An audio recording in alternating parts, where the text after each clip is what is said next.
I've heard everything is bigger in Texas, but on our recent cruise to Alaska, the naturalist on board the ship had a little fun with that thought. As a small crowd gathered in the Luminosa Theater for a presentation on Alaskan wildlife and geography, Emily the naturalist paused for effect. After she spoke about state history and some of the stunning landscapes we could expect to see, she moved into a brief monologue on the sheer size of Alaska. Then, the dramatic pause, followed by a small poke at our Texas friends in the audience. Emily displayed the next slide of her presentation on screen. The large graphic showed Texas being dwarfed by Alaska, and when Emily asked with a big smile, "Isn't Texas cute?" the audience responded with a collective round of laughter.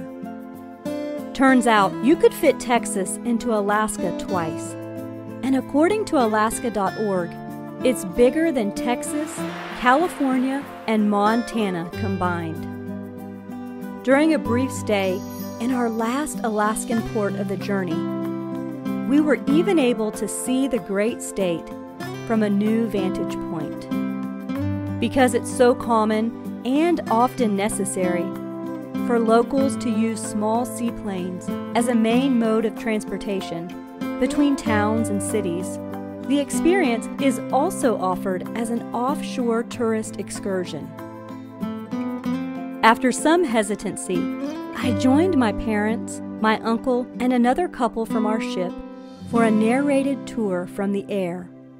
And as with so many other experiences this trip, it was incredible.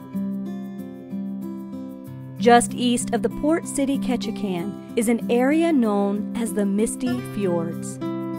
Or sometimes it's just simply called the Misties, which of course was a special highlight for me.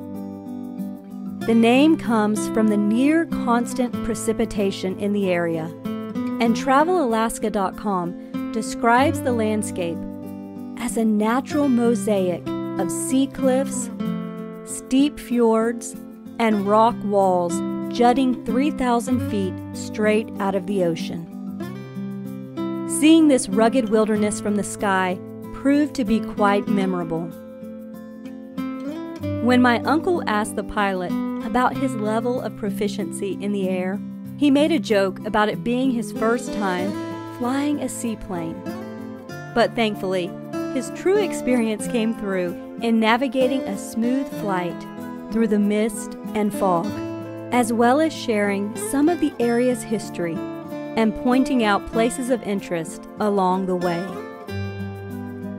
Ketchikan earned the nickname of Alaska's first city after incorporating in 1900 and becoming the port of entry for ships coming into Alaska from the south. Ketchikan is also known as the salmon capital of the world and as the third wettest city in the U.S. due to consistent rainfall. I would have loved to see more of the city, but our stay was brief, and the walk back to the port bittersweet. After nearly 7 days in Alaska territory, by land, sea, and air, it was time to head south. Back to Seattle, then a long eastbound jaunt all the way across the U.S. toward home, sweet home. If you've ever considered taking a trip to Alaska, I highly recommend the experience. The sights, sounds, and collective history will likely stay with you for a lifetime. I recently saw an old quote in World Market that I think sums it up well. Travel leaves you speechless, then it turns you into a storyteller. I hope you've enjoyed these stories from Alaska, and I appreciate you being with me for the series. As I wrap it up, I'd love to know your thoughts. Have you ever been to Alaska? Would you like to go in the future? Or is there a special travel highlight that turned you into a storyteller as well? please let me know in the comments, and I'll talk to you again real soon.